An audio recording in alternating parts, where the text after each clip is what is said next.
समझाई, इधर बहुत सारे कर्मचारी आते होंगे, विभिन्न एसोसिएशन के संगठन के लोग होते होंगे, कोई रेलवे एम्प्लॉइज एसोसिएशन बना लेता है, कोई टीचर्स एसोसिएशन बना लेता है, कोई बैंकर्स एम्प्लॉइज का एसोसिएशन बना लेता है, और तरह तरह की बाम सेफ वाले चल करके आते हैं, कहीं बामन मेश्राम आते होंगे, कोई बीडी बोलकर आते होंगे, कोई ताराराम मेहना आते होंगे, तरह तरह के प्राणी बाम सेफ के नाम पर, कर्मचारियों के नाम पर, एम्प्लॉइज को तैयार करने के नाम पर, उनसे चंदा लेने के लिए इधर वेस्ट बंगाल में भी घूमते रहते होंगे। लेकिन कांशीराम साहब ने जो बाम सेफ बनाई, वो बाम सेफ किस लिए बनाई, काहे के लिए बनाई? अगर कोई भाषण देता है लंबा चौड़ा और भाषण देकर के चंदा लेकर के घर वापस चला जाता है, ये बाम सेफ नहीं है। बाम सेफ का एक उद्देश्य है, एक पर्पज है। जो बाम सेफ कांशीराम जी ने बनाई, वो बाम सेफ मात्र कैडर लेने के लिए, मात्र भाषण देने के लिए नहीं है, मात्र चंदा इकट्ठा करने के लिए नहीं है, या जो कर्मचारी अधिकारी किसी डिपार्टमेंट में नौकरी करता है, नौकरी में प्रमोशन मिल सके, इस बात के लिए नहीं है, ठीक से नौकरी कर सके, इस बात के लिए नहीं बाम सेफ बनाई। काहे के लिए बाम सेफ बनाई? बहुजन हिताय बहुजन सुखाय। ये मीटिंग में हमारे साथ पश्चिमी बंगाल के प्रेसिडेंट सम्माननीय मनोज हावलादार जी, इधर हमारे साथ दिल्ली से रहने वाले जो आपके बंगाली भाषाभाषी हैं, पुनः इधर अभी बहन जी ने भेजा है central state coordinator Pranab Haldar ji, state के वाइस प्रेसिडेंट सम्माननीय शुभा सिकदर जी, जोन के इंचार्ज श्री संदीप नाथ जी, श्री हरिपद मंडल जी, अन्य सभी सम्मानित साथियों, कुछ हमारे बाम सेफ के साथियों का भी परिचय अध्यक्ष जी ने लिया था। बाम सेफ के साथी बीबीएफ के भी कुछ साथी अवेलेबल हैं, बहुजन वॉलंटियर फोर्स के, और कुछ हमारी महिला साथी हैं, माताएं बहनें हैं। आपके जोन में, आपके स्टेट में, जोन में ये पहली मीटिंग है मेरी, और स्टेट ऑफिस पर कोलकाता में 2 मीटिंग पहले हो चुकी है। एक मीटिंग हमने पहले 23 मई को लिया था, और अभी जब हमारी पार्टी के राज्यसभा सांसद आए, नेशनल कोऑर्डिनेटर आए 1 जून को, तो स्टेट की बैठक हमने लिया था। इस हिसाब से आपके प्रदेश में मेरी ये तीसरी बैठक है। साथियों, मुझे समझने में, जानने में 1-2 महीने का समय लग सकता है। माननीय बहन जी ने 12 मई को मुझसे बात किया और ये कहा कि उधर वेस्ट बंगाल में और उड़ीसा में लंबे अरसे से श्री धर्मवीर सिंह अशोक काम देख रहे हैं। बहन जी ने कहा, जब कोई बहुत लंबे अरसे तक सेंट्रल कोऑर्डिनेटर रहता है तो स्थिरता आ जाती है, कोई विरोधी हो जाते हैं, विरोध करते हैं, उधर काम रुका हुआ है। तुझे मैं वहाँ भेज रही हूँ, तुझे जा करके काम संभालना है और बहुजन समाज पार्टी को मजबूत करना है। इसके पहले मैं कई राज्यों में कोऑर्डिनेटर रह चुका हूँ। ऐसे मैं उत्तर प्रदेश के बस्ती ज़िले का, पूर्वांचल में पड़ता है, पूर्वी यूपी में, वहाँ का मैं मूल निवासी हूँ। लेकिन पिछले 30 वर्षों से अधिक समय से मैं दिल्ली में रहता हूँ। परिवार के लोग दिल्ली में रहते हैं, दिल्ली में रहता हूँ, दिल्ली का ही कार्य करता हूँ, दिल्ली में छोटे बड़े सभी पदों पे रहा हूँ। हमारे एक साथी बीबीएफ के टोपी पहने, इधर मेरे सामने आ जाओ, आगे आ जाओ आप। ये बीबीएफ की साथी खड़े हैं। मैं कई वर्षों तक दिल्ली में स्टेट लेवल पे बीबीएफ का संयोजक रहा हूँ, बहुजन वॉलंटियर फोर्स का संयोजक रहा हूँ। जबकि ये यूनिफॉर्म पहन के कोई खड़ा हो जाता है तो कोई हंसते हैं, कहते हैं ये कहाँ से सिक्योरिटी वाला बुला लिया, ये कौन आ गया। दिल्ली की ट्रैफिक पुलिस का ड्रेस ऐसे ही होता है। तो इन पर भी आप लोग अगर ऐसा सोचते होंगे तो मैं अपनी बात इसीलिए रख रहा हूँ। मुझ पर भी लोग हंसते थे, लेकिन मैं यूनिवर्सिटी में था, दिल्ली यूनिवर्सिटी में था, स्टूडेंट था, स्कॉलर था और काफ़ी पढ़ाई लिखाई किया है। मैं बुद्धिस्ट स्टडीज़ में डॉक्टरेट हूँ, ऑलरेडी एमएससी हूँ फिजिक्स में, पोस्ट पीएचडी हूँ, पाली लैंग्वेज में डिप्लोमा हूँ, हिस्ट्री का ठीक ठाक अध्ययन किया है। तो हमने, जो यूनिवर्सिटी के लोग थे, जो कॉलेज के स्टूडेंट्स थे, उन लोगों से हमने कहा कि ये जो नीली पैंट और सफ़ेद कमीज है, इसको कांशीराम साहब ने पहना, और पहन करके किसको दिखाया? मजदूरों को नहीं, हमारे समाज के गरीब और कमज़ोर लोगों को नहीं पहनाया। उन्होंने सबसे पहले किसको पहनाया? ये अभी बहुजन वॉलंटियर फोर्स कहलाता है, पहले ये बाम सेफ वॉलंटियर फोर्स कहलाता था। मतलब बीएसपी नहीं बनी थी तब ये बाम सेफ वॉलंटियर फोर्स था। 1978 में बाम सेफ कांशीराम साहब ने अनाउंस किया, बनाया तो लंबे अरसे से, उसके पहले ही 5 साल का पूरा जीवन लगाया, 5 साल में 14 साल लगाया जिंदगी के 20-22 साल लगाए तब बाम सेफ बना, लेकिन अनाउंसमेंट उसका किया 6 दिसंबर 1978 को और कहा कि मैं आज बाम सेफ का जन्मदिन मना रहा हूँ, बर्थ सेलिब्रेट कर रहा हूँ बाम सेफ का। मतलब बाम सेफ को पैदा किया और पैदा करने में उनकी ज़िंदगी के 20-22 साल लगे। आजकल तो कोई भी संगठन बनाता है और जाके रजिस्ट्रेशन करवा लेता है और कहता है कि मैं राष्ट्रीय अध्यक्ष बन गया। आदमी तो कुल 11 होते हैं कमेटी में और एक राष्ट्र का अध्यक्ष बन जाता है, एक महासचिव बन जाता है, एक कैशियर बन जाता है। ऐसे हमारे लोग ऑर्गेनाइजेशन बनाते रहते हैं। लेकिन कांसीराम साहब को बाम सेफ बनाने में उनकी ज़िंदगी के 21-22 साल लगे, तब उन्होंने बाम सेफ को पैदा किया। तो ये जो BVF था, ये 1981 में 3rd कॉन्फ्रेंस किया उन्होंने चंडीगढ़ में। तो तीसरे कॉन्फ्रेंस में उन्होंने ये विंग बनाया, बाम सेफ का विंग बनाया, बहुजन वॉलंटियर फोर्स का विंग बनाया। बाम सेफ में बाम सेफ वॉलंटियर फोर्स बनाया, बाम सेफ के विंग के रूप में BAMCEF volunteer force Kanshiram साहब ने बनाया और स्वयं ये यूनिफॉर्म पहना और बाम सेफ के उन ऑफिसर्स को पहनाया, उन कर्मचारियों को पहनाया, एम्प्लॉइज को पहनाया जो लोग बाम सेफ के वेल ट्रेंड लोग थे, जो बाम सेफ के तैयार लोग थे, ट्रेंड लोग थे, जानकार लोग थे। ऐसे लोगों को ये यूनिफॉर्म पहनाया। तो मैं दिल्ली में कई वर्षों तक इसका कन्वीनर रहा हूँ बाम सेफ का। तो मैंने यूनिवर्सिटी के स्कॉलर स्टूडेंट से कहा कि भाई इसको हमारे मसीहा कांसीराम साहब ने पहना तो मैं ये यूनिफॉर्म पहनता हूँ।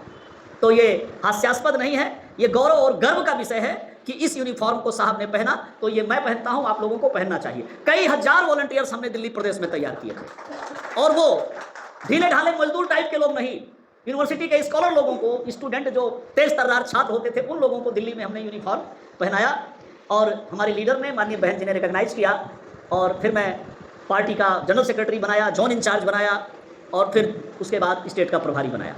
तो मैं दिल्ली का कार्यकर्ता हूँ, ये मैं अपने परिचय के रूप में आपके सामने रख रहा हूँ ताकि हम लोग एक दूसरे को ठीक से समझ सकें। आपके बीच में बहन जी ने भेजा है तो आप मुझे भी ठीक से समझ सकें।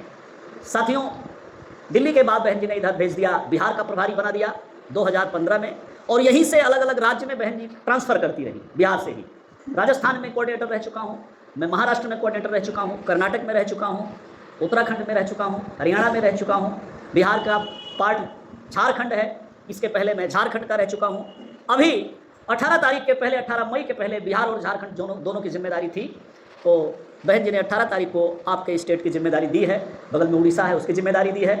तो मैं तो यही कहना चाहूँगा, धर्मवीर सिंह सोख जी ने बहुत मेहनत किया होगा क्योंकि वो मेहनत करते हैं, मैं जानता हूँ, बहुत चलते हैं, बहुत दौड़ते हैं, उन्होंने मेहनत किया होगा।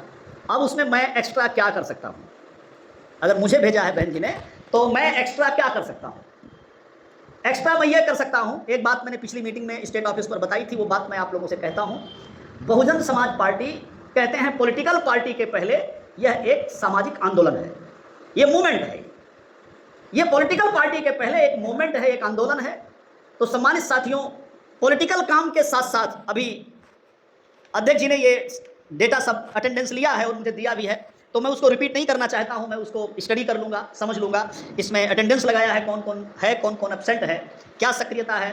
तो इसको एक दिन में तो नहीं समझ पाऊंगा, मुझे दोबारा आऊँगा, मैं तिबारा आऊँगा तो मेरी समझ में आ जाएगा कि कौन साथी ज़्यादा एब्सेंट होता है, कौन ज़्यादा प्रेजेंट होता है, कौन करना चाहता है और कौन पद लेकर के सिर्फ अपने आप को, अपना टाइम बर्बाद करना चाहता है और बीएसपी के काम को रोकना चाहता है। ये बात अगर समझ में आ जाएगी 2-4 महीने में तो फिर मैं एक्शन ले सकूंगा कि किस साथी को प्रमोट करना है और किस साथी को ड्रॉप करना है।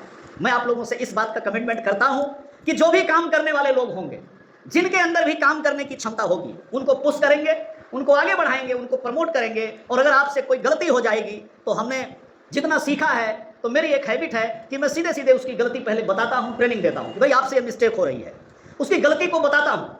जैसे उदाहरण के लिए अभी पड़ो हल्दर जी इधर हैं और ये पुनः इधर अभी सांसद जी आए तो अनाउंस किया उन्होंने, तो मैंने इनसे कहा कि अगर पीछे कोई गलती हुई है, पीछे कोई मिस्टेक हुई है जिस कारण से हटाया गया है, वो गलती अब नहीं दोहराना है, उस मिस्टेक को नहीं करना है जो पीछे गलती हुई है। तो कई सारी बातें मैंने फिर टीच किया, मैंने कहा आपको ऐसे करना होगा, आपको ऐसे करना होगा, आपको ऐसे करना होगा, बगैर इस बात को सोचे कि इनको उससे दुख हो सकता है, परेशानी हो सकती है। तो मैं आपके साथ भी जब मैं समझ जाऊंगा, आप थोड़ा मुझसे घुल मिल जाएंगे, तो मैं यही काम करूंगा। जो भी साथी संगठन में मूव कर रहे हैं, जो ऑफिस बियरर्स हैं, जो पदाधिकारी हैं, तो यदि मुझे समझ में आएगा कि इस चीज में फिल्ट्रेशन कर लिया जाए, इसमें सुधार कर लिया जाए, तो हमारी बात बढ़ जाएगी, तो मैं उसमें आपको सुधार करने के लिए जरूर गाइड करने का काम करूंगा। बगैर आपको हतोत्साहित किए, बगैर आपको हटाए, बगैर आपको निकाल देने के बजाय मैं कोशिश करूंगा कि आपको पहले बताया जाए, आपको ट्रेनिंग दिया जाए, और यदि आपके अंदर उन बातों का अनुकरण होता है, आप उसको लेकर आगे बढ़ना चाहते हैं, तो आप लोगों को संगठन में आगे की जिम्मेदारी दिया जाए। जो साथी निष्क्रिय हैं, नहीं करना चाहते हैं, और वो, क्योंकि मुझसे भी कुछ साथियों ने, मैं जब यूनिवर्सिटी में था, स्टूडेंट था, तो एक साथी ने मुझे कहा कि आप काम तो बहुत करते हैं, आप पद नहीं लेते हैं, क्योंकि मैं छात्र था तो 6-7 साल तक पद नहीं लिया, 93 से लेकर के, और मैं 99 तक कोई पद नहीं लिया और खूब काम करता था। तो एक ने कहा कि लोग पद ले लेते हैं, आप भी पद ले लो, पद को घेर के बैठे रहो, काम करो या ना करो। किसी नेता ने हमें गाइड किया कि पद बड़ा महत्वपूर्ण होता है, पद ही से सारी गरिमा होती है, पद ही से सारी प्रतिष्ठा होती है, तो पद ले लो, पद को घेर के बैठे रहो, काम करो या ना करो। तो हमने कहा भाई ये तो ठीक नहीं है कि पद ले लो और काम करो या ना करो, तो ये ठीक नहीं है। ये मैं आपसे भी कह रहा हूं कि अगर ऐसी धारणा किसी साथी के मन में है तो बीएसपी मूवमेंट के लिए, बहुजन मूवमेंट के लिए वो ठीक नहीं है। पद तब लेना है जब काम करना है। अगर काम नहीं करना है, अपने पास समय नहीं है, अपनी पारिवारिक स्थिति, अपनी सामाजिक और आर्थिक स्थिति साथ नहीं दे रही है, हम खुद में बड़े उलझे हुए हैं, खुद मैं अपने जीवन से परेशान हूं, मेरे पास एडजस्टमेंट नहीं है अपनी लाइफ में, तो साथियों बीएसपी का काम रोकना नहीं चाहिए। किसी दूसरे साथी को मौका देना चाहिए, किसी और को आगे कर देना चाहिए और कहना चाहिए कि हम जितना कर पाएंगे उतना करेंगे, हम तुम्हारे साथ खड़े हैं, आप आगे बढ़ो और इस मूवमेंट को आगे बढ़ाओ। तो सम्मानित साथियों, इस प्रकार की एक्टिविटी आप लोगों के साथ मैं हर राज्य में करता आया हूं, जहां जहां बहन जी ने भेजा है। आपके साथ भी इस प्रकार का सौहार्द पैदा करके, भाईचारा पैदा करके और बहुजन मूवमेंट को बढ़ाने का प्रयास किया जाएगा। सम्मानित साथियों, अभी तक वेस्ट बंगाल पर कभी हमने ज़्यादा ध्यान नहीं दिया, यहाँ की पॉलिटिक्स क्या है।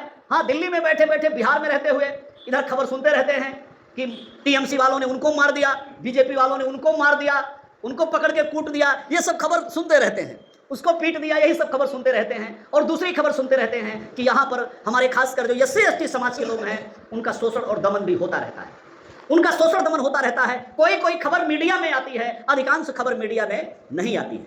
सम्मानित साथियों, इस बात के सहारे मैं एक बात कहना चाहूँगा, पश्चिमी बंगाल के साथियों से मैं कहना चाहूँगा, वेस्ट बंगाल के लोगों से मेरा कहना है, यहाँ पर SC/ST की जो आबादी है वो मेबी 30% से ज़्यादा है, 30% से ज़्यादा है, 30% से ज़्यादा है आपकी आबादी, SC/ST की आबादी। मैं अभी OBC की बात नहीं कर रहा हूँ, मैं SC/ST की बात, माइनॉरिटी की बात भी नहीं जोड़ रहा हूँ, मैं SC/ST की बात कर रहा हूँ। SC/ST हमारे दलित भाई, अनुसूचित जाति, अनुसूचित जनजाति के भाई, वो 30% से अधिक होते हैं। आपको मालूम है, उत्तर प्रदेश में जब हमारी पूर्ण बहुमत की सरकार बनी तो हमें लगभग 30% वोट मिला था, कुल 30% वोट हमें मिला था, और बहन जी की 2007 में पूर्ण बहुमत की सरकार बन गई थी। कहने का मतलब कि अगर वेस्ट बंगाल में टोटल SC/ST वोट कर दे तो आपकी सरकार बन जाएगी। अगर टोटल SC/ST इकट्ठा हो जाए तो किसी के एक वोट की आवश्यकता नहीं पड़ेगी और आपकी यहाँ पे सरकार बन जाएगी। इतनी बड़ी आबादी आपकी है। उत्तर प्रदेश में कितनी आबादी है? कोई 22 से 23% आबादी, 22.5% आबादी है। तो 22.5% आबादी वाला बाबा साहेब डॉक्टर अंबेडकर की बात मान करके, माननीय कांशीराम साहब की बात मान करके, और 4-4 बार अपनी सरकार बनाते हैं। बंगाल के लोगों, मेरा आपसे कहना है, आपको क्या हो गया है? आप तो वो लोग हैं, मैं पिछली 2 मीटिंग में भी बताया हूं, जिन्होंने उन बाबा साहेब डॉक्टर अंबेडकर को, यहाँ के नमो शूद्रा समाज के लोगों ने, उन लोगों ने बाबा साहेब डॉक्टर अंबेडकर को संविधान सभा में भेजने का काम किया। लोग यूपी वाले, पंजाब वाले, अन्य स्टेट के लोग तो तब अंबेडकराइट हुए हैं जब बाबा साहेब को गए हुए 30 साल हो गए। 1956 में गए बाबा साहेब डॉक्टर अंबेडकर, 1984 में बीएसपी बनती है, 84, 85, 86 में बाबा साहेब डॉक्टर अंबेडकर की दुनिया से चले जाने के 30 वर्षों के बाद उत्तर प्रदेश वाले अंबेडकराइट हुए हैं, और वो तेजी से अंबेडकराइट हुए और वो सरकार तक पहुंच गए। आप लोग तो अंबेडकराइट बाबा साहेब के लाइफ से हैं, बाबा साहेब के जीवन काल से हैं। आप लोगों ने तो बाबा साहेब डॉक्टर अंबेडकर को तब समझा जब पूरे देश के लोगों ने नहीं समझा था, और बाबा साहेब डॉक्टर अंबेडकर को जैसोर और खुलना के क्षेत्र से बुला करके, इन्वाइट करके, जोगेंद्र नाथ मंडल जी के नेतृत्व में यहाँ के लोगों ने बाबा साहेब डॉक्टर अंबेडकर को संविधान सभा में भेजने का काम किया। तो जब आप लोग इतने क्रांतिकारी रहे हैं, ये बंगाल की धरती इतनी क्रांतिकारी रही है इस देश के इतिहास बनाने में, देश का संविधान बनाने में, बाबा साहेब डॉक्टर अंबेडकर को वहां तक पहुंचाने में, जब आप इतने क्रांतिकारी रहे हैं, तो जब ये बहुजन मूवमेंट पूरे देश में चल रहा है तो आप लोग क्यों पिछड़े हुए थे? क्या कारण है? मुझे तो, मैं सीखूंगा आप लोगों से, मुझे जानकारी नहीं है, लेकिन आप लोगों से कह रहा हूं, इसकी सघन स्टडी कीजिए, और यदि अपने अंदर कोई डिफॉल्ट है, अपने अंदर कोई प्रॉब्लम है, हम सुधरे हुए नहीं हैं, तो हमको सुधारवादी दृष्टिकोण अपना करके और अपने इस बहुजन मूवमेंट की बागडोर को अपने हाथों में लेना चाहिए। 22%, 23% वाला यूपी में जिसकी आबादी है वो सरकार बनाता है, आपके यहाँ 30-32% आबादी SC/ST की है, और आप अभी तक MLA नहीं जितवा पाए हैं, अपना खाता नहीं खोल पाए हैं। ये बंगाल के लिए, यहाँ के SC/ST समाज के लिए ये शर्म की बात है, ये दुख की बात है। इसमें चिंतन करना चाहिए, मनन करना चाहिए और इतिहास लिखने का प्रयास करना चाहिए। सम्मानित साथियों, बाबा साहेब डॉक्टर अंबेडकर की बात आप लोगों ने पढ़ा होगा, बताया होगा। मेरे से पहले आपके स्टेट के जो लीडर हैं उन लोगों ने भी बाबा साहेब के बारे में बहुत भाषण दिया होगा। धर्मवीर सिंह अशोक जी ने भी दिया होगा, उसके पहले अतर सिंह राव आए उन्होंने भी दिया होगा, डॉक्टर अशोक सिद्धार्थ जी आए उन्होंने भी दिया होगा। मैं कोई नई बात तो नहीं कहूँगा, मैं भी बातें वही कहूँगा जो बातें आप पहले से सुनते आए हैं। कहने का लहजा अलग हो सकता है, बोलचाल अलग हो सकती है, स्टाइल अलग हो सकती है सम्मानित साथियों, लेकिन ये माताएं बहनी थोड़ी सी बैठी हैं, इसलिए मैं बाबा साहेब डॉक्टर अम्बेडकर के जीवनी पर बात करना चाहूँगा। आप लोग जानते हैं, मैं तो रिपीट कर रहा हूँ, और रिपीट क्यों किया जाता है, ये दोहराया क्यों जाता है। कोई टीचर होगा, कोई मास्टर होगा, शिक्षक होगा तो जानता होगा। बच्चे को साल भर पढ़ाते हैं और जब 2 महीना एग्जाम का रह जाता है तब उसको रटवाते हैं। आप कहते हैं कंठस्थ करो बेटा, जितना पढ़ाया है उसका कंठस्थ करो, क्योंकि कंठस्थ नहीं करेगा तो एग्जाम में लिख नहीं पाएगा, फेल हो जाएगा, साल भर का पढ़ाया बेकार हो जाएगा। दोहराया जाता है, दोहराना पड़ता है, रिपीट करना पड़ता है बार बार। जो बातें बहुजन मूवमेंट की हैं, हमारे मिशन मूवमेंट की हैं, उसको बार बार रिपीट करने की आवश्यकता है, बार बार दोहराने की आवश्यकता है, ताकि ये हमारे मन में स्मरण में आ जाए, इसमें बैठ जाए, और जब इस मन में वो संचालित हो जाएगी, एक्टिव हो जाएगी, वो बात बार बार कहने से, बार बार सुनने से, जब हमारे मन में वो बात एक्टिव हो जाएगी, वो कथा एक्टिव हो जाएगी, तो फिर हमारा ये शरीर भी एक्शन में आएगा। पहले मन एक्शन में आएगा, फिर ये शरीर भी एक्शन में आएगा। इसलिए रिपीट करना पड़ता है, बार बार दोहराना पड़ता है, उसी बातों को बार बार कहना पड़ता है, ताकि ये मन संचालित हो जाए और फिर उसके द्वारा हम लोग भी संचालित हो जाएं। तो मैं कोई नई बात नहीं कह रहा हूं, उन्हीं बातों को दोहराने की कोशिश कर रहा हूं। अगर कहीं धूमिल हो गया है आपके मन में तो वो ताजा हो जाए, एक्टिव हो जाए, इसलिए मैं उन बातों को दोहरा रहा हूं। सम्मानित साथियों, बाबा साहेब डॉक्टर अम्बेडकर का बाल्यकाल आप सभी लोग सुने होंगे, पढ़े होंगे, कि जब उनके पिताजी विद्यालय में एडमिशन के लिए ले गए बालक भीमराव को, तो स्कूल का जो प्रिंसिपल था, मास्टर था, उसने 3 शर्त बताई। कहा कि अगर ये 3 शर्तें ये बालक भीम मानता है तब तो एडमिशन होगा, नहीं तो नहीं होगा। कौन सी 3 शर्त थी? पहली शर्त थी कि बच्चों के बीच में बैठने के लिए जो टाट पट्टी होती है, ये बालक भीम घर से लेकर के आएगा, ये क्लास में विद्यालय के टाट पट्टी पर नहीं बैठेगा, क्योंकि ये अछूत का बालक है, ये अछूत है, ये छू नहीं सकता है सभी को। दूसरी शर्त बताई कि बच्चों की जो पंक्ति है उस पंक्ति में नहीं बैठेगा, अलग पंक्ति में बैठेगा, या क्लास के बाहर, दरवाजे के बाहर बैठ करके पढ़ेगा, ये दूसरी शर्त बताई। तीसरी शर्त बताई कि ये बालक भीम जो पीने का पानी है, जो नल का या घड़े का पानी है, उस पानी को ये छू नहीं सकता है। कोई ऊपर से चपरासी या मास्टर टीचर आएगा, पानी ऊपर से डालेगा तो नीचे अंजूरी में लेकर के पानी पिएगा। सम्मानित साथियों, बाल्यकाल में बाबा साहेब डॉक्टर अम्बेडकर पे ये 3 कड़ी शर्त लगाई गई, तब बालक भीम को एडमिशन मिला। एक दलित के बेटे को, जिसे आज SC/ST कहते हैं, जब पढ़ने का अवसर मिला तो बाबा साहेब डॉक्टर अम्बेडकर ने कितनी पढ़ाई किया। आज के जमाने में जो पढ़ाई लिखाई की सबसे ऊंची डिग्री होती है उसको PhD कहते हैं, डॉक्टरेट कहते हैं। एक PhD करने में किसी भी पढ़ाकू की जो पढ़ने लिखने की आयु होती है 30 साल, 35 साल, 32 साल, वो समाप्त हो जाती है। एक डॉक्टरेट लेने में, एक PhD लेने में 30-35 साल की आयु समाप्त हो जाती है। धन्य हो बाबा साहेब डॉक्टर अम्बेडकर, उतनी ही आयु में उन्होंने एक डॉक्टरेट नहीं लिया, डॉक्टर अम्बेडकर ने 4-4 PhD किया, 4-4 डॉक्टरेट हासिल करने का काम किया। उन्होंने PhD किया, उन्होंने DSc किया, उन्होंने LLD किया, उन्होंने DLit किया, 4-4 डॉक्टरेट हासिल करने का काम किया साथियों। लेकिन मैं भी दिल्ली यूनिवर्सिटी में जब पोस्ट डॉक्टरल में गया तब समझ में आया कि उसमें जो एक D है PhD, वो तो PhD है, बाकी जो 3 D और है बाबा साहेब के पास, DSc, DLit और LLD, वो तीनों पोस्ट PhD है। PhD के बाद 3-4 साल तक कोई किताब लिखे, रिसर्च करे, शोध के फील्ड में रहे, अनुसंधान के फील्ड में रहे, कई बुक्स पब्लिश हो जाए, उसके 100-200 रिसर्च पेपर पब्लिश हो जाए, इतनी जब उसको क्राइटेरिया पूरी कर लेता है तब पोस्ट PhD में, पोस्ट डॉक्टरेट में एडमिशन होता है, अभी भारत देश में और पूरी दुनिया में। तो आप सोच सकते हैं कि वो बाबा साहेब डॉक्टर अम्बेडकर कितने बड़े विद्वान थे, कितनी बड़ी हैसियत थे, कुदरत ने उनको कितनी ताकत दिया था, कितनी वोल्टेज दिया था कि उस डॉक्टर अम्बेडकर ने इतनी बड़ी विद्वता हासिल किया, इतनी बड़ी शक्ति हासिल किया। एक दलित के घर में पैदा होकर, एक अनुसूचित जाति, जनजाति जिसे आज कहते हैं, उस परिवार में पैदा होकर के और इतनी ऊंचाई पर बाबा साहेब डॉक्टर अम्बेडकर गए। उन बाबा साहेब डॉक्टर अम्बेडकर ने आज ये जिसके तहत हम मीटिंग कर रहे हैं, भाषण दे रहे हैं, स्पीच कर रहे हैं, ये भाषण देने का अधिकार, ये मीटिंग करने का अधिकार, ये सभा करने का अधिकार किसने दिया हमें? बाबा साहेब डॉक्टर BR अम्बेडकर ने दिया। हमारे बच्चे विद्यालय जाते हैं, हमें पढ़ाई लिखाई का अधिकार किसने दिया? बाबा साहेब डॉक्टर BR अम्बेडकर ने दिया। अगर आपके ऊपर जुर्म अत्याचार हो, आप कोर्ट जा सकते हैं, कचहरी जा सकते हैं, आप थाने में जा सकते हैं, DM के यहाँ जा सकते हैं, SP के यहाँ जा सकते हैं। ये अधिकार किसने दिया? ये बाबा साहेब डॉक्टर BR अम्बेडकर ने दिया। आप पढ़ लिख जाएं तो आपको नौकरी मिलनी चाहिए, ये रिजर्वेशन का पावर किसने दिया? ये बाबा साहेब डॉक्टर BR अम्बेडकर ने दिया। एक वोट का अधिकार बहुत चर्चा होती है, 1 वोट 1 मैन 1 वैल्यू। एक वोट का अधिकार चाहे राजा हो, चाहे रंक हो, चाहे पूंजीपति हो, चाहे खाकपति हो, चाहे कोई DM SDM कलेक्टर हो, और चाहे चपरासी हो, चाहे कोई जमींदार हो, चाहे बिना जमीन वाला हो, चाहे मिल फैक्ट्री का मालिक हो, और चाहे उसका मजदूर हो, एक वोट का अधिकार ये बाबा साहेब डॉक्टर अम्बेडकर ने सभी को दिया। आज हमारे पास जो कुछ है, जितना भी है, वो सब बाबा साहेब डॉक्टर अम्बेडकर का दिया हुआ है। ये जो हमें बाबा साहेब डॉक्टर अंबेडकर ने दिया है तो क्या बड़ी आसानी से दिया है, बगैर मेहनत के दिया है? नहीं, बाबा साहेब डॉक्टर अंबेडकर ने कठिन संघर्ष करके, कठिन तपस्या करके, बहुत समर्पण करके, अपना सब कुछ त्याग करके तब हमें अधिकार दिया है। क्या त्याग करके अधिकार दिया है? बाबा साहेब डॉक्टर अंबेडकर के 4-4 बच्चे कुर्बान हुए हैं। उनके 4-4 बच्चे बीमारी की भेंट चढ़ गए, 4-4 बच्चे बीमारी से तड़प तड़प के मर गए। बाबा साहेब डॉक्टर अंबेडकर ने अपने 4 बच्चे कुर्बान किए हैं।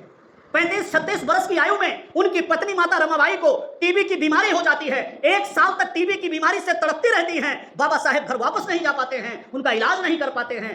37 की एज में तो आज बहुतों का शादी विवाह होता है। इतनी उम्र में पत्नी भी चली गई, माता रमाबाई भी चली गई। उन डॉक्टर अंबेडकर ने अपने 4-4 बच्चे कुर्बान किए हैं, अपनी पत्नी कुर्बान किया है, तब ये अधिकार बाबा साहेब डॉक्टर अंबेडकर हमें दे पाए हैं। साथियों, आप लोग कहानी सुने होंगे, मैं भी रिपीट करता हूं। बाबा साहेब डॉक्टर अंबेडकर अपनी पत्नी माता रमाबाई को एक दिन बैठाते हैं और माता रमाबाई से कहते हैं कि रमा, मैं दुविधा में फंस गया हूं, 2 बातों के उलझन में फंस गया हूं, मैं फैसला नहीं कर पा रहा हूं, डिसीजन नहीं ले पा रहा हूं, कौन सी बात को मैं मानूं और कौन सी बात को ना मानूं, दोनों में से मुझे एक बात पहले पूरा करना होगा। माता रमाबाई कहती हैं, बाबा साहेब आप पढ़े लिखे विद्वान हैं, मैं आपकी पत्नी अशिक्षित हूं, अनपढ़ हूं, मैं आपको क्या सलाह दे सकूंगी? फिर भी आप पूछेंगे, अगर मेरा बुद्धि साथ देगा तो मैं जरूर आपको बताऊंगी। बाबा साहेब अपनी दोनों उलझन, जिन 2 बातों में उलझे हुए थे, कई वर्षों तक उलझे रहे, वो दोनों बात माता रमाबाई के सामने रखते हैं। बाबा साहब कहते हैं कि रमा, मैं जब विदेश में पढ़ाई कर रहा था, मैं लंदन में पढ़ रहा था, ग्रेज इन लॉ में पढ़ रहा था, मैं कानून की पढ़ाई कर रहा था, मैं लॉ की पढ़ाई कर रहा था। ऐसे समय में बड़ौदा के राजा सयाजी गायकवाड़ की चिट्ठी जाती है लंदन में, और उस चिट्ठी में मैसेज लिखा होता है कि आपका जो स्कॉलरशिप हमने दिया था उसका टाइम पूरा हो गया है। आपने हमें कहा था कि स्कॉलरशिप पूरा होने के बाद, पढ़ाई पूरी होने के बाद आप आएंगे, हमारे यहाँ सर्विस देंगे, नौकरी करेंगे, और वो जो हमने पैसा लगाया है उसको आप चुकता करेंगे। तो रमा, उनकी चिट्ठी पढ़ करके मुझे कानून की पढ़ाई बीच में छोड़ करके वापस आना पड़ा। मैं कानून की पढ़ाई पूरी नहीं कर पाया।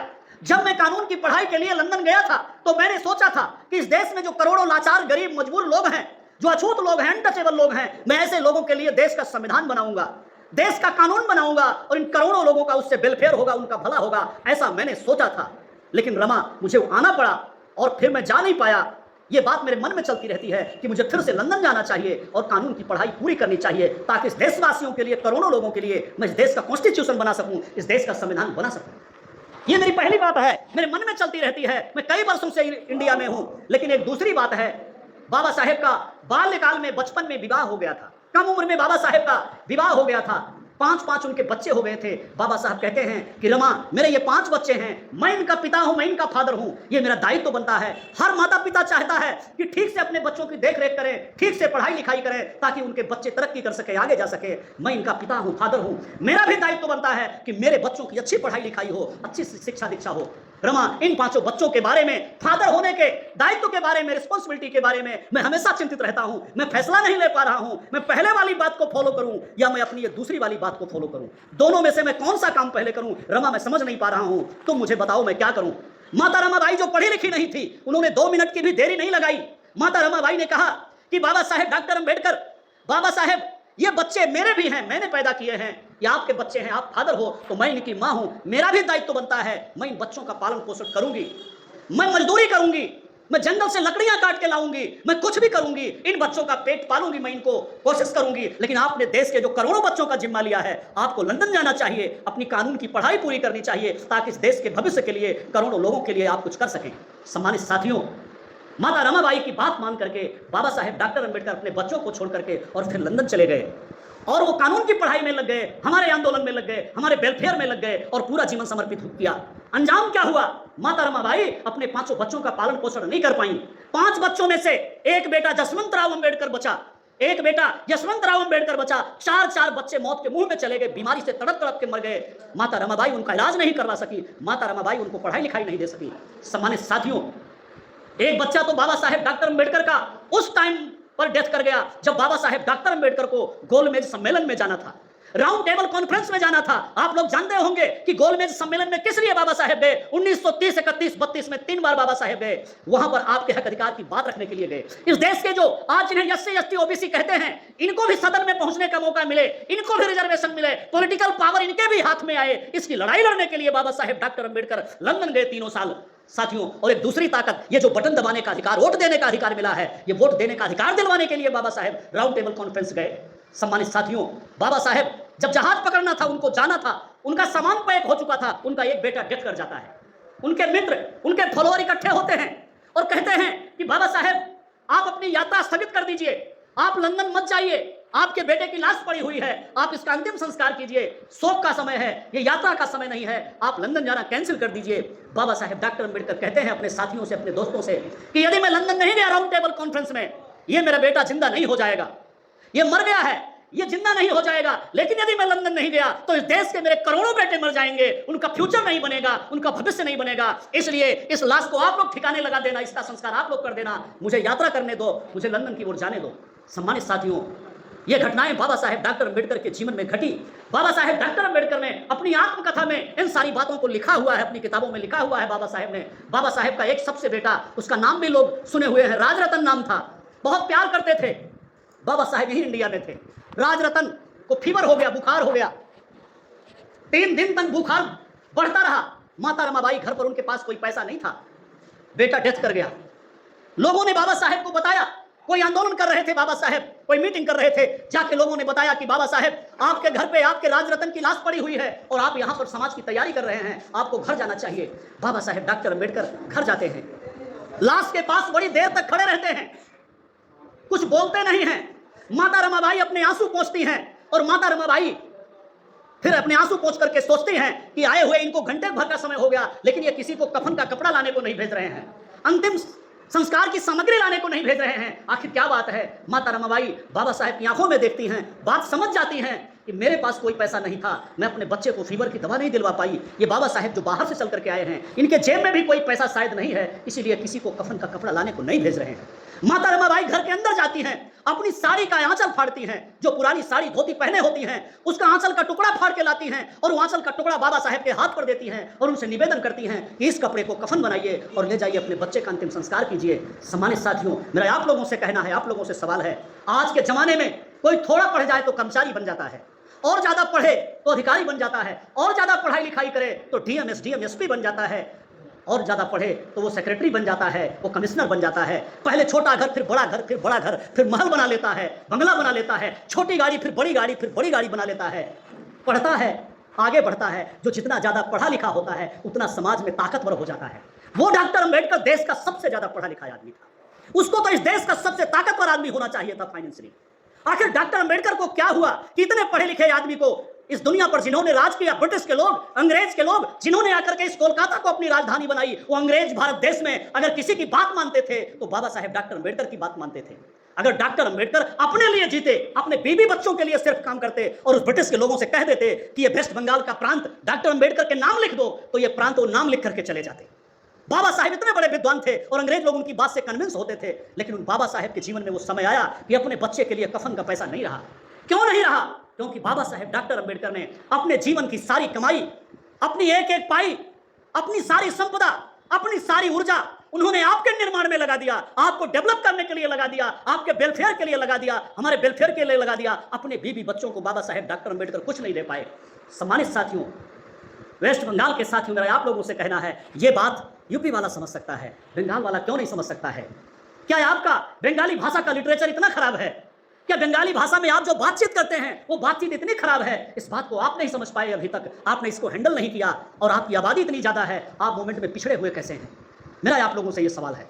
सम्मानित साथियों, बाबा साहेब डॉक्टर अंबेडकर के त्याग और समर्पण को लेकर के, समझ करके, पंजाब में पैदा हुआ एक नौजवान जिसका नाम कांसी राम था, 23 वर्ष की उम्र में नौकरी ज्वाइन किया, साइंटिस्ट थे, 6-7 वर्ष तक मात्र नौकरी कर पाए। मान्यवर कांसीराम जी ने नौकरी छोड़ा और इस देश के पढ़े लिखे लोगों को तैयार करने का, इकट्ठा करने का जिम्मा उठाया। कांसीराम साहब ने जिम्मा उठाया, 2 बातें समझाई। इधर बहुत सारे कर्मचारी आते होंगे, विभिन्न एसोसिएशन के संगठन के लोग होते होंगे, कोई रेलवे एम्प्लॉइज एसोसिएशन बना लेता है, कोई टीचर्स एसोसिएशन बना लेता है, कोई बैंकर से एम्प्लॉइज का एसोसिएशन बना लेता है, और तरह तरह की बाम सेफ वाले चल करके आते हैं। कहीं बामन मेश्राम आते होंगे, कोई बीडी बोरकर आते होंगे, कोई ताराराम मेहरा आते होंगे। तरह तरह के प्राणी बाम सेफ के नाम पर, कर्मचारियों के नाम पर, एम्प्लॉइज को तैयार करने के नाम पर, उनसे चंदा लेने के लिए इधर वेस्ट बंगाल में भी घूमते रहते होंगे।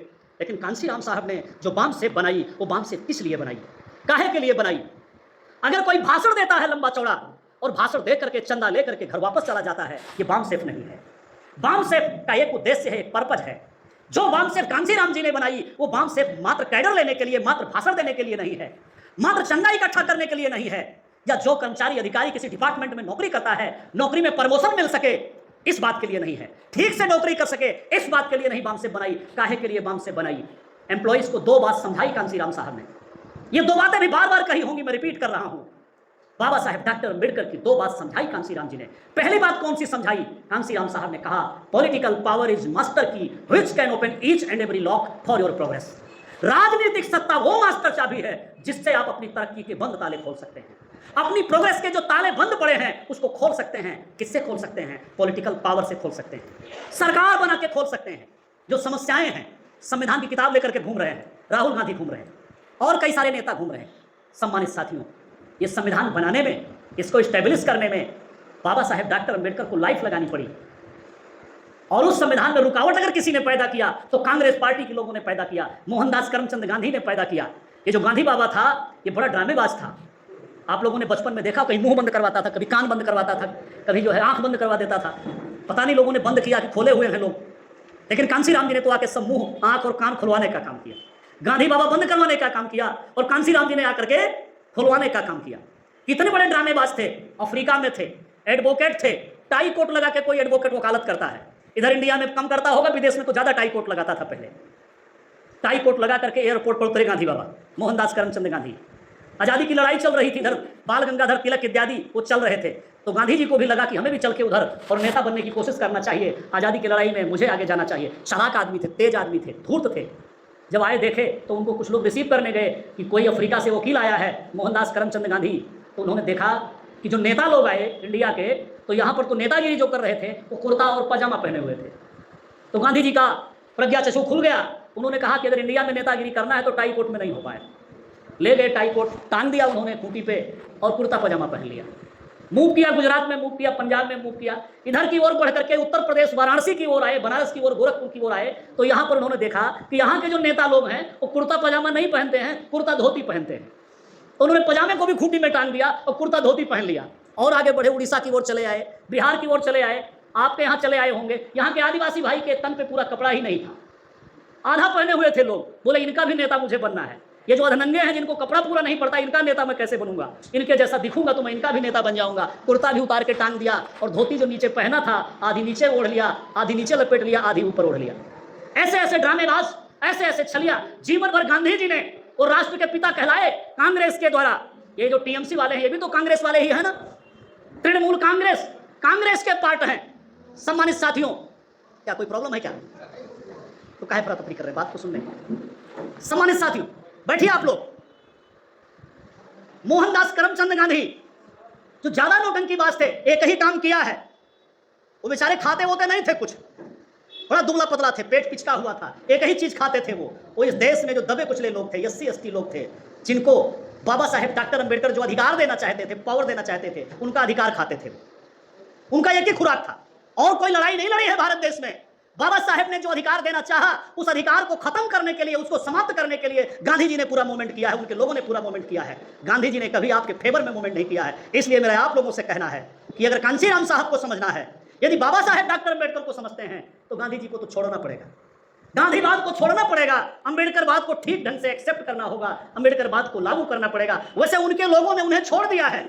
आप लोगों ने देखा होगा, पार्लियामेंट में प्रियंका गांधी नीला नीला पहन के जाती हैं, राहुल गांधी नीला नीला शर्ट पहन कर जाते हैं। गांधी बाबा वाला काम छोड़ दिया और हमारे बाबा वाला, बाबा साहेब डॉक्टर अम्बेडकर वाला नीला नीला पहनना शुरू कर दिया।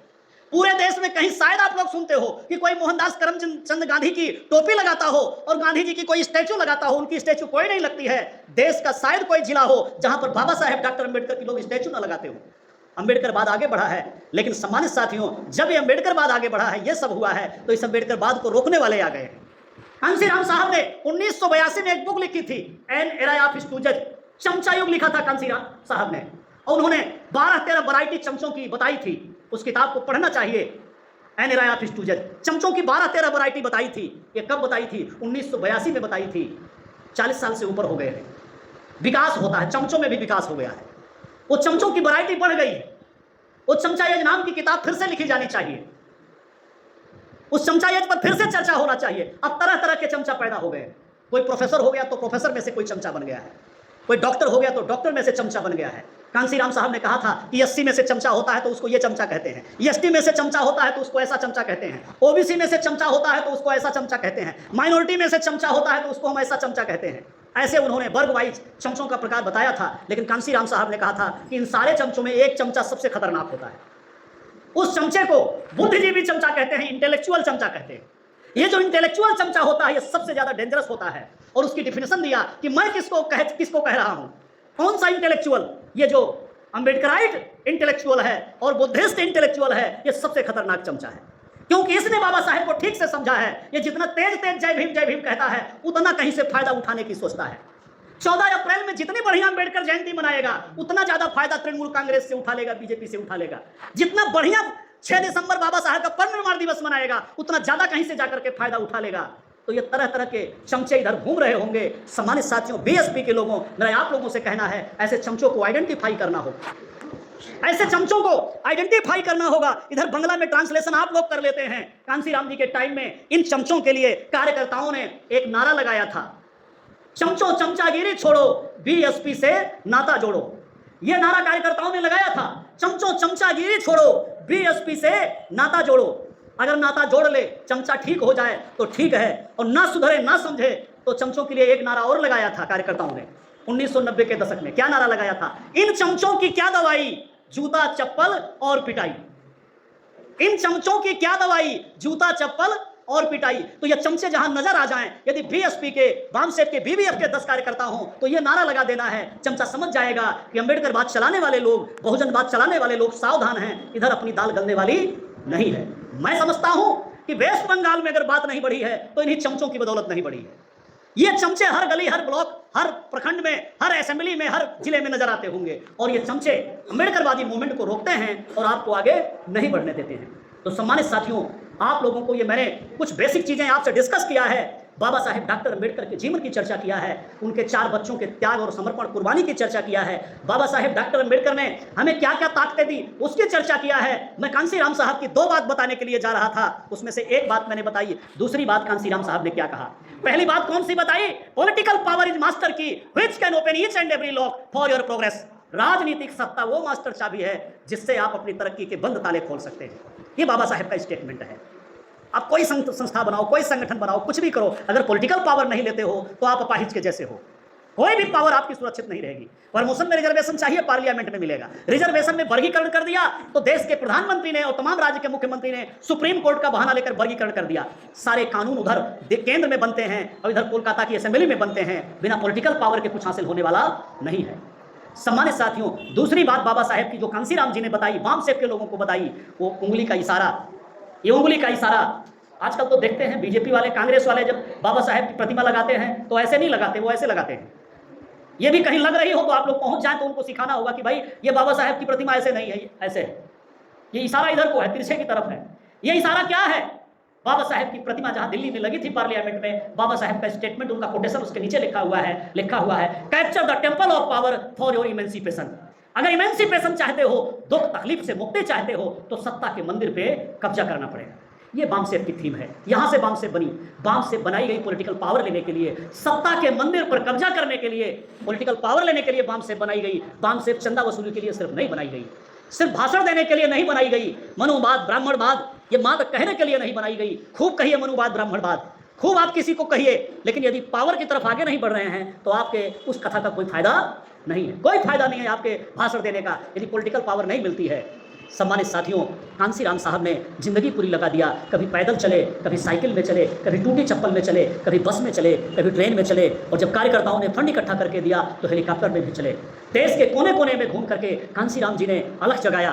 अपनी माँ को तब 20 पन्ने की चिट्ठी लिखी जब नौकरी छोड़ा था उन्होंने। ये हमारी माताएं बहनें हैं इसलिए मैं इस बात को फिर रिपीट कर रहा हूँ। अपनी माँ को लिखा कांसीराम जी ने कि हे माँ, मुझे लगता था कि मैं तेरा होनहार बेटा हूँ, ऑफिसर बन गया हूँ, साइंटिस्ट बन गया हूँ, मैं विवाह करूँगा, सुंदर बहू तेरे लिए लेकर के आऊँगा, बेटा और बहू मिलकर के तेरी सेवा करेंगे।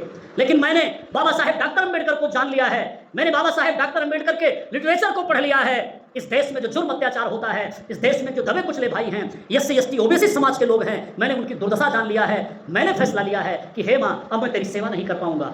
मैं अपने सर पे सेहरा नहीं बंधाऊंगा, मैं शादी विवाह नहीं करूंगा, मैं अपने लिए कोई जमीन नहीं बनाऊंगा, मैं अपने खाते में कोई पैसा नहीं जमा करूंगा। इस देश के ये बहुजन समाज के लोग, लाचार गरीब लोग जब तक अपने पैरों पर नहीं खड़े हो जाते हैं, पॉलिटिकल पावर लेने के लिए आगे नहीं बढ़ जाते हैं, मैं घर वापस नहीं आऊंगा। वो मसीहा कांसीराम फिर अपने घर वापस नहीं गए। माँ मर गई, बाप मर गया, दोनों का क्रियाक्रम किसी और ने किया। कांसीराम जी घर वापस नहीं गए। 72 साल की उम्र के होकर के कांसीराम साहब ये दुनिया छोड़ कर गए। अपनी पूरी जिंदगी कांसीराम जी ने हमारे लिए, आपके लिए समर्पित कर दिया। सम्मानित साथियों, इस बहुजन मूवमेंट के लिए समर्पित कर दिया। इसी में मैं एक बात डिफिनेशन देना चाहूंगा जो कांसीराम जी ने डिफाइन किया, काहे के लिए जीवन दे दिया। कांसीराम साहब ने कहा कि इस देश में ये जो 6000 से अधिक जातियां हैं, ये जो कास्ट हैं, जातियां हैं, अगर अपने अपने जाति के बैरियर में बंद रहते हो, जाति रूपी बाड़े में बंद रहते हो, तो आप अल्पजन रहते हो। और जो अल्पजन रहता है इस डेमोक्रेसी में, उसका कुछ भी नहीं हो सकता है। आप 5 आदमी जाओ डीएम के यहां प्रदर्शन करो, डीएम आपकी बात नहीं मानेगा। लेकिन यदि 5000 चले गए, 500 चले गए, तो डीएम उठकर खड़ा हो जाएगा, आपकी बात मान लेगा। इस डेमोक्रेसी में अगर अल्पजन हो तो कोई सुनने वाला नहीं है, और अगर आप मेजोरिटी में हो जाओ तो फिर पूरी सरकार झुकेगी और फिर आप सरकार बना सकते हो। तो कांसीराम जी ने कहा, अपनी जाति के बारे में, बैरियर में यदि बंद रहते हो तो अल्पजन कहलाओगे। जाति से जाति को जोड़ लेते हो, जाति से जाति में भाईचारा पैदा कर लेते हो, भाईचारे का सीमेंट और गारा लगाते हो, तो फिर ये और जाति के बैरियर को तोड़कर एक मंच पर आ जाते हो, एक समाज बनाते हो, तो फिर आप अल्पजन नहीं रह जाओगे, फिर आप बहुजन कहलाओगे। मन में कांसीराम जी ने बहुजन समाज बनाने का, बहुजन बनाने का यह कंसेप्ट दिया। अगर आप SC ST की आबादी अगर 30% से ऊपर है, मेरा कहना है अपने पदाधिकारियों से, अपने पड़ोस में, अपने गांव में, अपने कस्बे में अगर मैं जुड़ा हुआ हूं तो मेरा दायित्व बनता है कि दूसरी जाति जो मेरा भाई है, जो मेरे जैसे दुख तकलीफ सहता है, उसके दिमाग पर अगर ताला लगा है, उसकी अकल बंद पड़ी हुई है, तो उसके दिमाग के ताले को खोलना होगा, उसको समझाना होगा, उसको तैयार करना होगा, तैयार करके मीटिंग में लाना होगा, उसको कैडराइज्ड करना होगा, कैडर देना होगा, और फिर हमें बहुजन समाज का निर्माण करना होगा। अगर हम लोग पश्चिमी बंगाल में नहीं बढ़े हैं तो शायद हम लोगों ने इन जातियों को जोड़ा नहीं है। 2-4 जातियां जुड़ी होंगी, अधिकांश जो जातियां हैं उनमें काम नहीं किया गया है। इसलिए भले हमें हम पर हंसेगा, वो हमें एक बार प्रताड़ित करेगा, हमें अपमानित करेगा, एक बार हमें इग्नोर करेगा, लेकिन जब बार बार प्रयास करेंगे तो हमारी बात को सुनेगा भी। जैसे उदाहरण के लिए कोई OBC समाज का भाई है, कोई OBC समाज का भाई है, एक कोई रावण पैदा हुआ है उत्तर प्रदेश में, यूपी में एक रावण पैदा हुआ है। हमारे समाज के नौजवान कोई रावण बन जा रहे हैं, कोई कुंभकर्ण बन जा रहे हैं, कोई कंस बन जा रहे हैं।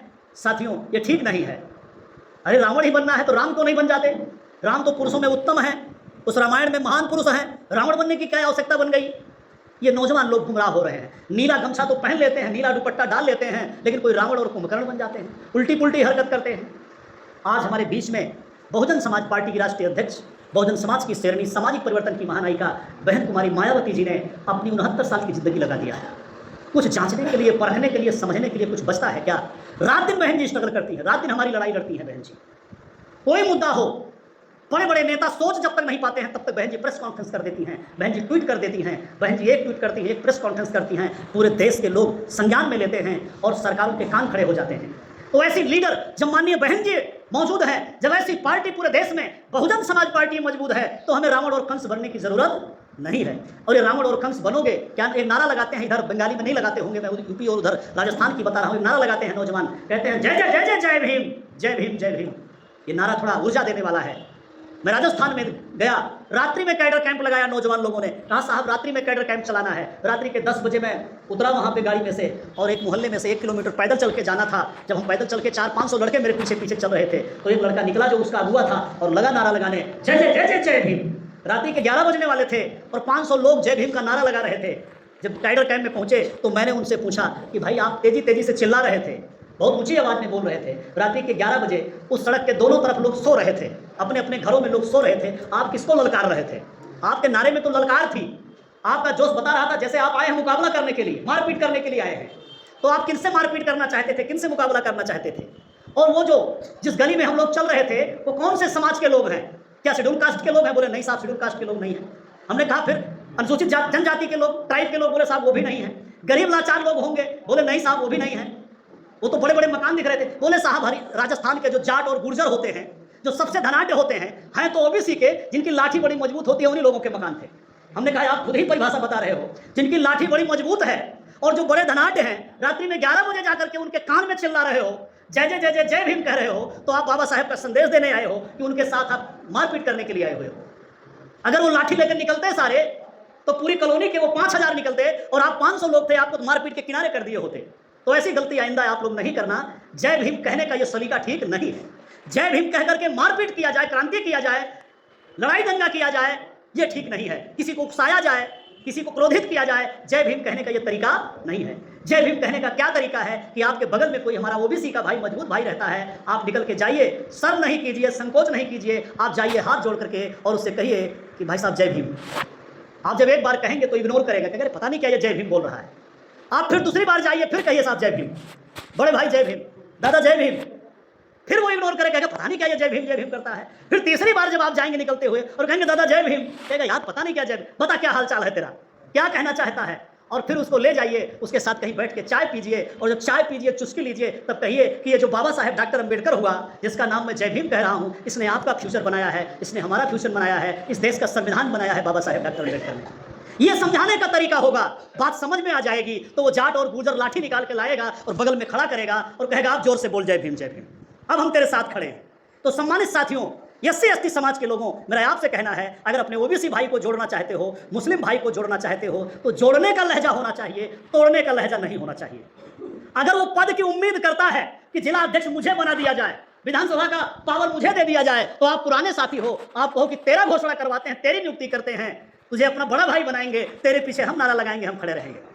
आप उसको संगठन में मौका दोगे, उसको आगे बढ़ाओगे, वो आपके साथ जुड़ाव महसूस करेगा, आपके साथ आएगा। जब तक आप बहुजन समाज नहीं बनाओगे, आप बैकवर्ड्स को नहीं जोड़ोगे, आप माइनॉरिटी को नहीं जोड़ोगे, फिर आप आगे नहीं बढ़ पाओगे। अगर राजपाट चाहिए तो हमें जातियों को जोड़ना पड़ेगा, बहुजन समाज बनाना पड़ेगा। सम्मानित साथियों, कई सारी बातें मैंने आपसे कही है, कई सारा निष्कर्ष आप लोगों से डिस्कस किया है, मैं तो ये समझ पाया हूँ, बड़े गौर से, बड़े ध्यान से आप लोगों ने मुझे सुना है। मैं इसके लिए आप सभी लोगों का आभारी हूँ, तहे दिल से आभार व्यक्त करता हूँ। संगठन बनाना, उसकी समीक्षा करना, ये सिलसिला हम लोगों का हर मीटिंग में चलता रहेगा। लेकिन मैं एक बात कहना चाहूँगा, अभी हमारे सांसद जी आए थे, उन्होंने भी वो बात कही है, हमारा जो उधर कार्यालय है कोलकाता में, वो कार्यालय ऐसे लगता है देखने में कि वो खंडहर हो गया है। कोई साथी ने अनाउंस किया था कि हम उसका वाइट वॉश करवा देंगे, कोई साथी ये भी अनाउंस कर रहे थे कि हम लोग कुछ कंट्रीब्यूट करेंगे। हम चाहते हैं 2026 में इलेक्शन आने वाला है, इलेक्शन आए उसकी तैयारी करें। ये जो कैंडिडेट होते हैं, मजबूत लोग आते नहीं हैं, कार्यकर्ता को पकड़ के लड़वाना पड़ता है। आपके यहाँ 294 एमएलए की सीट है, 294 पे लड़वाए हैं, कुछ बच जाती है, बच जाती होगी, ये बच जाएगी, पूरा नहीं लड़वा पाएंगे। बहन जी कहती हैं पूरे स्टेट में चुनाव लड़वाना है, अपने दम पर, अकेले के दम पर चुनाव लड़ना है। तो यदि लड़वाना चाहेंगे, मजबूत लोगों को लड़वाना चाहेंगे, हम सब जितने चालाक हैं, हम सबसे ज़्यादा चालाक जिसको एमएलए बनना है वो है, जिसको एमएलए बनना है, चुनाव लड़ना है, वो बहुत चालाक आदमी है।